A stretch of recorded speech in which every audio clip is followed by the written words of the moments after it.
Welcome back, everybody, to another exhilarating episode of Lockdown 23 and 1.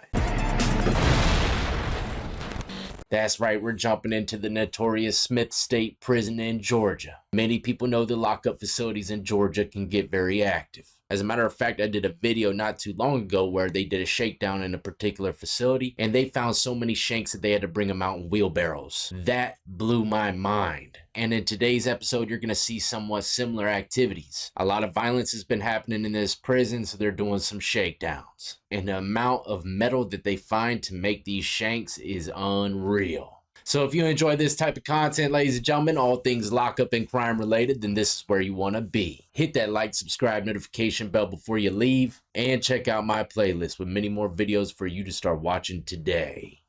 Welcome to Smith State Prison, one of Georgia's most dangerous. This prison happens to have 16 general population housing units and 1 administrative segregation isolation building. 11 of the 16 housing units have 48 cells. 43 of the cells are capable of housing 2 offenders per cell, while the remaining 5 are capable of housing 3 offenders per cell, for a total of 101 offenders per unit, which is a pretty decent sized unit. Almost every cell block that I was in, pod style cell block, had about that many people. One housing unit has 48 cells, which are capable of housing 2 offenders per cell for a total of 96 offenders per unit. 4 of the 16 housing units are open dormitory. Each housing unit consists of 32 double beds for a total of 64 inmates per unit. If I were to guess, that's probably for lower security inmates. They usually don't put any kind of higher level inmates into a dorm, especially violent, unless they've stayed out of trouble in the prison system for a long period of time. Their level drops a bit and they can get to these type of prisons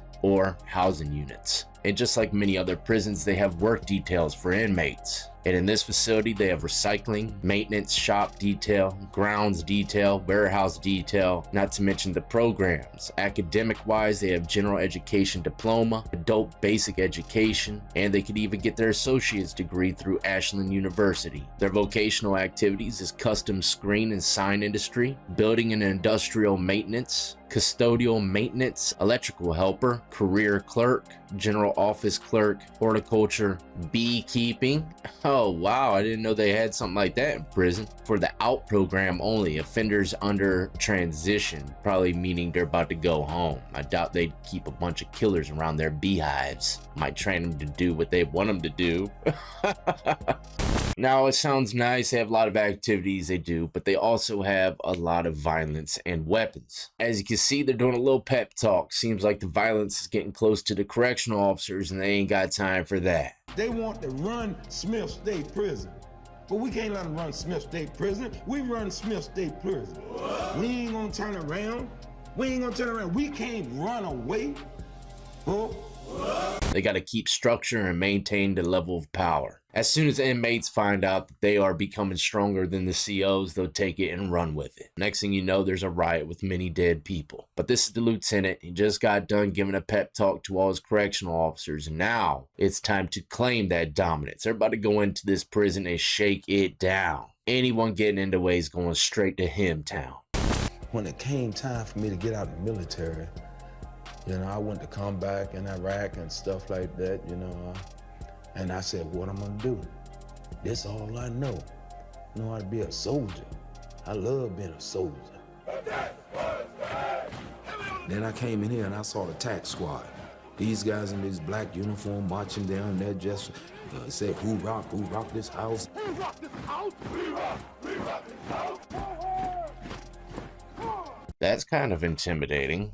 But he said he was in the military for a long time. That's all he knows. He loves it. And when he came to this prison, seeing these guys walking in formation, kind of militant style, it probably sent fireworks his way. He's like, now this is my type of field. And it's like that for me. I've been to prison 2 times, in and out the system for a long part of my life. I know more about that than anything else on earth, unfortunately. Hence why, I do this every single day. But this paramilitary style correctional officers, man, you don't see it too often, at least not in the places I was at. The COs that I seen, they were not militant whatsoever, man. Completely out of shape. Not to mention one prison I was in, it was pretty much all women. big blocks. So I can't even imagine going to a prison seeing fools walk around like this. But there are many prisons out there that follow the whole, militant type of structure, especially in the juvenile prisons. There's a lot of boot camp style facilities out there for them. You got to figure when they're young, you got to make it really rough, really boring, really hard. Something that they don't want to keep them from coming back. And what's a better way to do that than wake them up at the ass crack of dawn and have them marching? You have to have some type of courage to stand up and deal with inmate. Because the inmate, they find out you're showing too much fear, they try to chase you up out of here. And he's absolutely right. We just seen that in the latest season of 60 Days In. They were putting plenty of pressure on the correctional officers, and a lot of people might have thought that that was kind of skidded out a bit, but I've seen places like that. They find the right staff members with the right weaknesses and they start attacking, either with the calls or just to get a sick kind of enjoyment. A lot of correctional officers don't even notice that they're showing signs of weakness, but these guys behind bars, they deal with many kinds of mentalities. So reading individuals is definitely one of their best traits.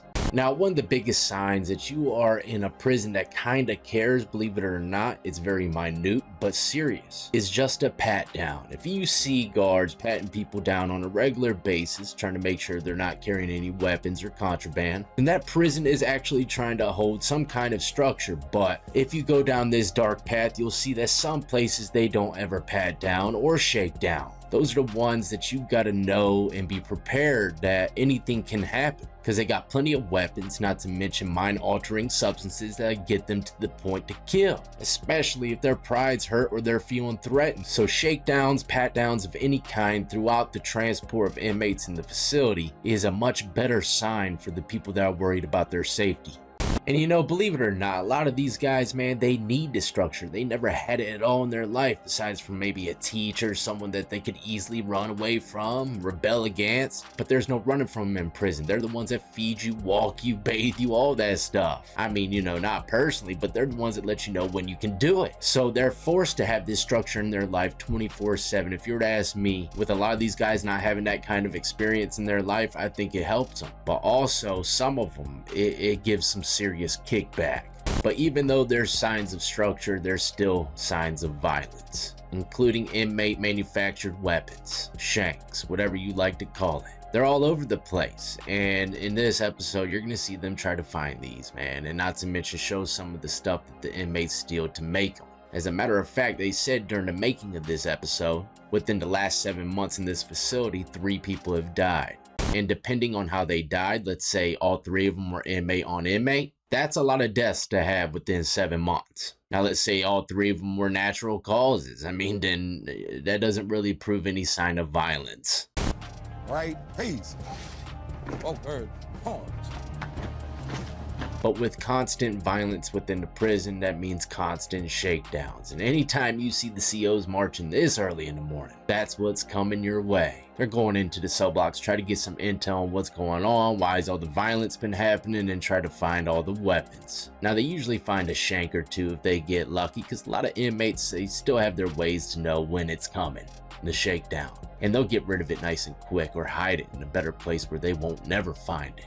But in this particular shakedown, they were shocked at the amount of steel that they found in a person's cell. And me being in prison a couple times myself, I can say that this is a heavy load. You can easily make 20 shanks out of all that metal right there, depending on the size of the shank. And as you can see, it's just pieces of metal from anywhere. It looks like they pulled this one off the siding of a shed. Not quite sure, gotta get a closer look. But I've seen people rip metal off of the payphones in the yard. You get a little piece started and you start bending and bending and bending and it'll come right off. It's not to mention plexiglass. You want a nice ice pick, hit up the fence. But a lot of fences, they got sensors. Put a little too much force ripping off that little ice pick, you're gonna be going to Hemtown. So that's another thing, if these fences ain't got no sensors or anything like that, it's an older style prison, chances are there's gonna be a lot of shanks running around as well. But sometimes, when officers find this amount of steel, that could be a sign that, a war is about to happen. Not to mention, they definitely found the manufacturer. That's the guy who's going to be pumping it to everybody. He might be shaping them up, or he could give them a good deal for just the straight up metal, and they could shape it up theirself. I've seen both of those happening. One of my close friends in prison was a professional shank sharpener. And that's what we're dealing with. All right.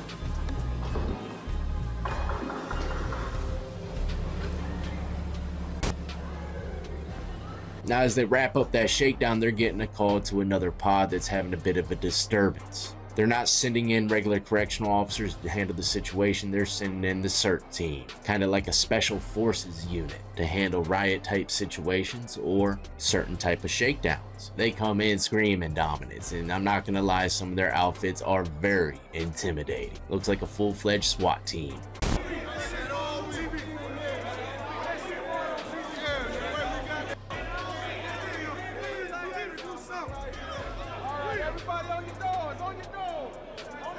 They loving these cameras here, but it looks like these guys are complaining because of a cell flooding going into the pod. But even though it was just a flooding, the guards didn't know this, so they had to go in prepared. I've been in a pod like this where every cell on the top tier was flooding and there was waterfalls flowing off the tier down the stairs. Everybody cleans it up and finally gets ready for bed again, and it happened again. Never forget that night, never.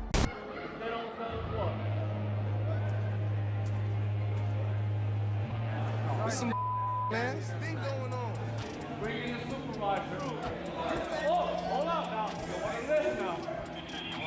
I want them to see for themselves now. All right, we're going to take care of the problem.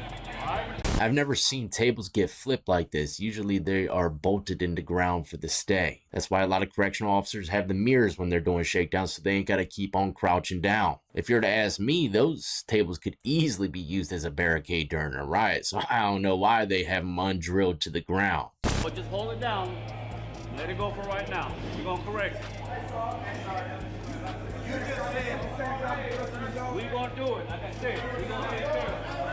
I'm saying put us on y'all. You just said yesterday, maintenance crew was gonna come in here and fix it. We can't tell. We're going to go ahead and get it right. You see how these guys are reacting over just a simple flooding? It's probably because it's keeping them within the cell block, messing up their routine. You heard other guys say, well, at least put us out in the yard then. That's how it goes. Even though it's in prison, man, people are doing things. They got plans, man, and it ain't sitting in the cell block inside their cell because of a flood. So they want this stuff fixed quick, man. That's why they're complaining to the sergeant about, hey, where's maintenance? He said he was coming through yesterday. And these are also type of situations that inmates could cause. Let's say there's a little disturbance in the pod, no one got to fighting, but they end up locking the whole place down. Or a situation I was in, I stole some batteries from the desk to go light a cigarette. They came back before I could put the batteries back, and they locked it down, right? We didn't want to get caught with the batteries, so we got rid of them. But then they said, until the batteries come back, everyone's going to remain on lockdown, right? So an inmate calls the lockdown, and that inmate could be risking his life by causing these inmates to go out of their routine. Trust me, man, I was in a sticky situation. Luckily, it was one of those times where it was a few of us that were indulging in the battery use, so we all had to stick together on this one. The point of the story is it doesn't matter who started it. If you mess up an inmate's routine in prison, you're liable to get killed, man. I'm trying to tell you, man, nobody wants to sit in themselves all day. You're definitely going to have some people mean mugging you when they get out. That's for sure. Now, another situation's unfolding in a different unit, and it shocks me that all these things are happening while the camera crew's in here. Like I said, man, sometimes some prisons, when inmates see the cameras, they really turn it up a notch. So they're running pretty fast, and it's for good reason. Inmates are screaming man down, and it happens to be an inmate fighting an officer, and the officer is the one down. So they are running like their own life's on the line. Anytime you see correctional officers running like that in prison, chances are it's because someone, if they don't get there in time, is gonna be dead. Either from an overdose or from a physical attack, it doesn't matter. When death is on the line, people come a-running. But not in all prisons. Trust me, you can scream man down all you want, homeboy Shanks, he's bleeding out, and they ain't coming until he done expired. He'll be dancing in the upper room by the time they finally find him. You know, so seeing pat downs and stuff like that is all good signs that you're in a prison where correctional officers are going to be running to help you, or their own staff, like this situation. Now, I can't show it, but the correctional officer that was attacked, he walks out of the pod and there's blood all over him. Looks like he might have had a broken nose or something. So there was a physical attack, and it was pretty serious. This is one of the inmates that was a part of the altercation, and he's going to break down a little bit on why some of these guys might do what they do, get physical with correctional officers or other inmates. When you keep a cat in the corner so long, when you keep just antagonizing, harassing him, you know what I'm saying? He gonna come up out that corner. You looking at a dude that got a life sentence and did 15, 20 years, and you gonna talk to him like a dog, and you think I'm going to adhere to whatever you asking me to do? If I do something wrong, okay, you got the right to punish me to the furthest extent that's in that code. But if you come in here just trying to just make my time hard because you had a bad day, you're gonna have a bad day. And that's very true. I made a video in the past for specifically correctional officers, right? Give the same amount of respect that you would want them to give to you. You dog them out, chances are they're going to do the same thing. But sometimes, these guards, keep in mind, they're being watched by the inmates. They've been doing time for years, maybe around the same ones. So they'll see them come in with different moods. They've seen them happy. They've seen them sad. They even see it when they're mad. And sometimes these COs, when they're in a bad mood, they'll take it out on inmates. And they ain't stupid, man. They ain't got time for that, right? That's all they got left in their life is prison. Sooner or later, they will snap, or immediately. You just don't know. That's the dangerous part about being a correctional officer. That's why you never want to give these guys any reason. Let's say a riot takes place and they kidnap a few people. They want to come up to you and say, nah, you know what? Let him live. He's all right, man. Try to be a CO to where the inmates would say that. Believe it or not, that has happened many times. And the ones that treated other inmates like crap were the ones that died or got taken advantage of in the worst kind of ways you can imagine. So always show respect to everybody just the same as you would want them to give to you. Now, even though this guy was kind of talking to the camera crew and was caught up in the mix a bit with the fight, it don't mean the punishment went away. No, he's in the side pocket, and if you were to ask me, he's probably going to get transferred to a new facility. They just beat up a correctional officer. Their level's going straight to the max, man. They're going to a 23-1 facility. And not to mention probably fresh charges. So that 10 to 12 years probably just turned into 19 to 20. That's how it goes, man. That's how you end up doing life in prison without taking any lives at all.